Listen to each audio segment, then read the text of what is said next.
நான் ஒரு சில கிராமங்கள்ல போய் விசாரிச்சப்போ சாதாரணமா அந்த மக்கள் அவருக்கு என்ன தெரியும், சின்ன பையன் இப்பதான் வந்திருக்காரு பாப்போம் அப்புறமா திமுக அதிமுக தான் இவங்களுக்கு 2 பேருக்கு தான் போட்டி, இவங்க தான் அனுபவம் உள்ளவங்க அப்படின்னு விஜய் ஈஸியா ரிஜெக்ட் பண்றாங்க. படித்தவர்கள் ஏன் அப்படி ரிஜெக்ட் பண்ண மாட்டேன்றாங்க, எது அவங்கள தடுக்குது அப்படிங்கிறது உண்மையிலேயே ஆச்சரியமா இருக்கு. நமக்கு வேற சில கேள்விகள் வருகிறது. யார் இவங்கெல்லாம்? இன்னைக்கு விஜய் 15% 20% ஓட்டு வாங்குவாரு அப்படின்னு பல பேர் கணிக்கிறாங்க. இன்னைக்கு வெளிநாட்டுல வாழ்ற எத்தனையோ ஆயிரக்கணக்கான இளைஞர்கள் அங்க அவங்க வாங்கின காரை வச்சுக்கிட்டு ரவுண்ட் எல்லாம் போறாங்க. டிவிக்கு கொடியெல்லாம் கட்டிட்டு ரவுண்ட் போறாங்க. பல ஆயிரக்கணக்கான பேர் டிக்கெட் எடுத்து ஓட்டு போடுறதுக்காக வர்றாங்க. வீட்டுல இருக்க சின்ன சின்ன பிள்ளைங்க எல்லாம் டிவிக்கு ஓட்டு போடுங்கன்னு வீட்டுல உள்ளவங்க எல்லாம் வற்புறுத்துறாங்க. எல்லாம் சின்ன பிள்ளைங்கள்ல இருந்து 30-35 வயசு உள்ளவர்கள் வரைக்கும் விஜய்ன்னு இந்த பக்கம் அலைகிறாங்க இல்லையா? இவங்கெல்லாம் யாரு? இவங்கெல்லாம் கடந்த 30-40 வருஷமா தமிழ்நாட்டில் செயல்படுத்தப்பட்ட 2 திராவிட கட்சிகளும் மாற்றி மாற்றி செயல்படுத்திய மக்கள் நல திட்டங்களால், கல்வி திட்டங்களால் பயன்பெற்றவர்கள். அந்த எண்ணம் ஏன் இவங்களுக்கு இல்லை? இந்த திட்டங்கள் மூலமா தானே நம்ம படிச்சோம், இதன் மூலமா தானே இன்னைக்கு வேலையை வாங்கி ஏதோ ஒரு வெளிநாட்டுல இருக்கோம், இல்ல உள்நாட்டிலேயே ஒரு நல்ல வேலையில் இருக்கிறவே, இதுக்கெல்லாம் காரணம் இந்த ஆட்சி தானே அப்படின்ற எண்ணம் ஏன் இவங்களுக்கு இல்லை? அதற்கு நன்றியோடு இருப்போம் அப்படின்ற எண்ணம் ஏன் இவங்களுக்கு வரல? மாறா வெறுமனே சினிமாவில் மட்டுமே நடிச்சுட்டு வந்த இந்த 3 வருஷம் மட்டுமே அரசியல் பேசுகிற, அதையும் முழுமையா பேசாத, அரைகுறையா செலக்டிவா பேசுகிற இந்த விஜய் ஆதரிக்கக்கூடிய மனப்பாங்கு இவர்கள்ட்ட ஏன் வந்துச்சு? மாற்றம் வேணும்னு இவங்க சொல்றாங்களே, உங்களுக்கு என்ன மாற்றம் வேணும் அப்படின்னு யார்ட்டையாவது கேட்டு பார்த்தா அவங்களால அதை எக்ஸ்பிளைன் பண்ண முடியுதா? நான் நேற்று 2 பசங்களை சந்திச்சேன். அந்த 2 பேரும் போன வருஷம் +2 முடிச்சுட்டு இந்த வருஷம் இன்ஜினியரிங் காலேஜில் படிக்கிற பசங்க. ஒருத்தன் கோயம்புத்தூர்ல PhD படிக்கிறான், இன்னொருத்தன் சென்னை MIT படிக்கிறான். 2 பேரும் ஸ்கூல் டாப்பர், அந்த அளவுக்கு நல்லா படிக்கிற பசங்க. அவங்க டிவிக்கேன்றாங்க. ஏன்பா டிவிக்கு உங்களுக்கு எதனால பிடிக்குது, எதனால அந்த கட்சியை ஆதரிக்கிறீங்க அப்படின்னா, ஒரு மாற்றம் வரட்டும் அப்படின்றான். திரும்ப சுத்தி வளைச்சு என்ன கேட்டாலும் மாற்றம் வரட்டும் அப்படின்றதுதான் ஒரே பதில். ஏன் மாற்றம் வரட்டும் அப்படின்னு கேட்டா ஏன் வரக்கூடாது அப்படின்றான். டெய்லியும் தண்ணியை குடிக்கிறீங்களே, ஒரு நாள் சாக்கடை தண்ணியை குடிக்க முடியும் மாற்றத்துக்காக அப்படின்னா ஏன் நீங்க சாக்கடை தண்ணி நினைக்கிறீங்க, அது ஏன் ஜூஸா இருக்கக்கூடாது அப்படின்றான். அவருடைய சிந்தனை வரம்பு அதற்கு மேல யோசிக்க விடல. இது 2 கல்லூரி மாணவர்கள் அப்படின்றது மட்டும் இல்ல, இன்னும் வயசு கூடினவங்க, நல்லா படிச்சு வேலையில் இருக்கிறவங்க, அவங்கள்ட்ட விசாரிச்சு பார்த்தாலும் அவங்கள்ட்ட கேட்டாலும் அவங்களால இதை எக்ஸ்பிளைன் பண்ண முடியல. எதற்காக டிவிக்கே, எதற்காக திமுக அதிமுக எல்லாம் வேண்டாம் அப்படிங்கிறத தர்க்கபூர்வமா விளக்கி சொல்ல முடியல. அப்படிப்பட்ட ஒரு லாஜிக்கல் திங்கிங் அவங்களுக்கு இல்ல. அப்சல்யூட்டா இந்த 2 கட்சிகளையும் ரிஜெக்ட் பண்றாங்க. தமிழ்நாடு அடைந்திருக்கக்கூடிய முன்னேற்றங்கள் தங்களுடைய சொந்த வாழ்வுல அது எதிரொலிக்குது அப்படின்றத கூட பார்க்க மறுப்பவர்களாக இவங்க இருக்கிறாங்க. இதற்கு யார் பொறுப்பேற்பது? இவ்வளவு காலமா தமிழ்நாடு அடைந்திருக்கக்கூடிய முன்னேற்றம், பெற்றிருக்கிற வெற்றிகள், பொருளாதார ரீதியா வட மாநிலங்களை ஒப்பிடும்போது தமிழ்நாடு அடைந்திருக்கக்கூடிய வளர்ச்சி, இது எல்லாத்துக்கும் நம்ம கிளைம் பண்றோம், ஓனப் பண்றோம் அப்படின்னா இந்த சிறுமைக்கு யார் பொறுப்பேற்றுக் கொள்வது? அதுவும் நம்ம தான் பொறுப்பேற்றுக்கணும்.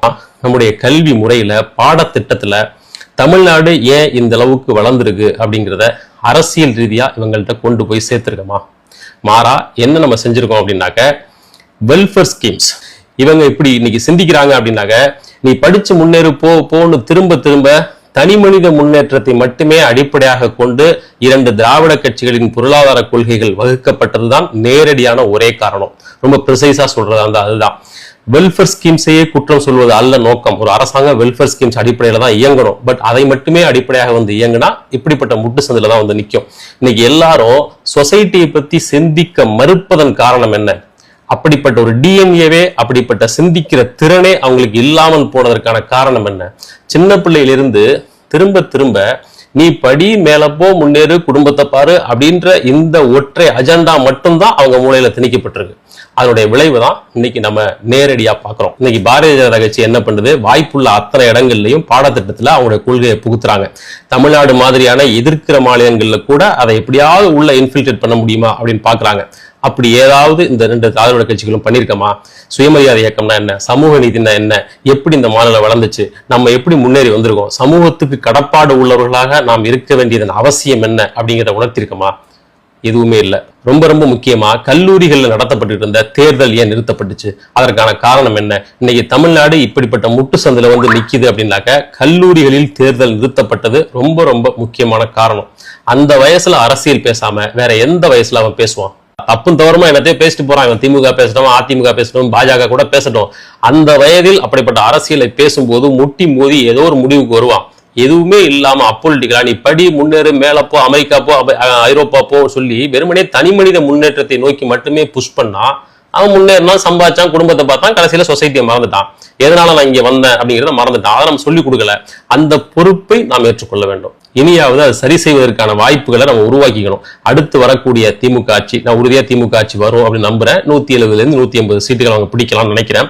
டிவிக்கே இப்போ ஒரு 16-17% ஓட்டு வாங்குறாங்க, அதிகபட்சம் 20% ஓட்டு வாங்குறாங்க அப்படின்னு வச்சுக்கிட்டாலும் கூட, நான் ஆல்ரெடி சொன்னது போல 50 to 70 லட்சம் ஓட்டுகள் அவங்க வாங்கக்கூடும். 70-80 லட்சம் ஓட்டு அப்படிங்கிறது மிகப்பெரிய நம்பர். பொலிட்டிக்கலான வியூவை ரொம்ப அபாயகரமான இந்த மனப்பாங்க ஆதரிக்கக்கூடியவர்களா இத்தனை லட்சம் பேர் நம்மிடையே வாழ்கிறார்கள், தமிழ்நாட்டில் வாழ்றாங்க அப்படின்னா அது நம்மளுடைய ஃபெயிலியர். அது நம்முடைய அரசியல் சிஸ்டத்தின் ஃபெயிலியர். நம்முடைய மாணவர்களை அடுத்து மாற்றுவதற்கு என்ன வழி அப்படிங்கிறத பார்க்கணும். முதல்ல கல்லூரிகள்ல தேர்தல் நடத்தப்படணும்.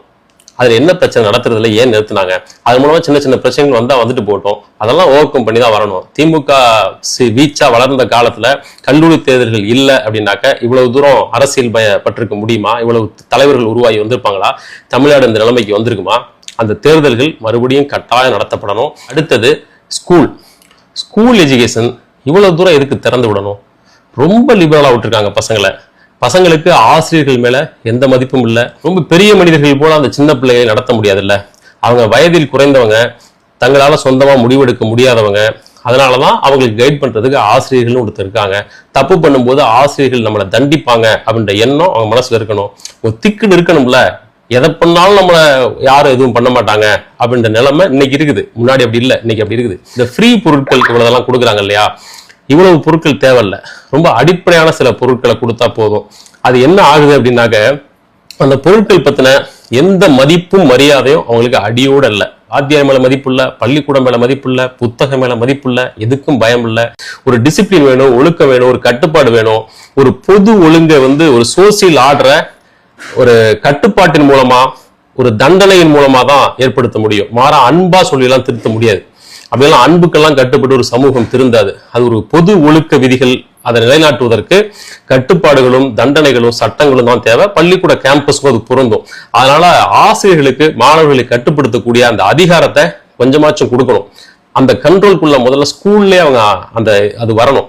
அப்பதான் கல்லூரி லெவலுக்கு அடுத்தது வரும். ஸோ இது ரெண்டையும் முதன்மையா ஒழுங்குபடுத்தினா மட்டும்தான் எதிர்கால தமிழ்நாட்டை ஓரளவுக்காவது ஏதாவது காப்பாற்ற முடியும். அது பள்ளிக்கூடம் கல்லூரிகள் லெவல்லையே மாத்தினாதான் உண்டு. அதை விட்டுட்டா அப்புறம் தும்ப விட்டு வாழ பிடிக்கிற மாதிரி ஆயிடும். இன்னைக்கு இந்த மாணவர்கள்லாம், இளைஞர்கள்லாம் அப்படி டிவிக்கே கத்துறாங்களே, அதெல்லாம் பார்க்கும்போது அந்த போதாமைக்கு நம்ம தான் பொறுப்பேற்றுக்கணும் அப்படின்ற குற்ற உணர்ச்சி அரசியல் கட்சிகளுக்கு வரணுமா வேண்டாமா? மாறா அவங்க எல்லாரும் எதிர்தரப்புல நிறுத்தி வச்சு அதை ஒதுக்கி தள்ளுறதோட வேலை முடிஞ்சு போச்சா அப்படின்னு அது கிடையாது. அதனால இதை கணக்கில் எடுத்துக்கிட்டு பள்ளிக்கூடங்கள்ல இன்னும் கொஞ்சம் கண்ட்ரோலை கொண்டு வரணும்.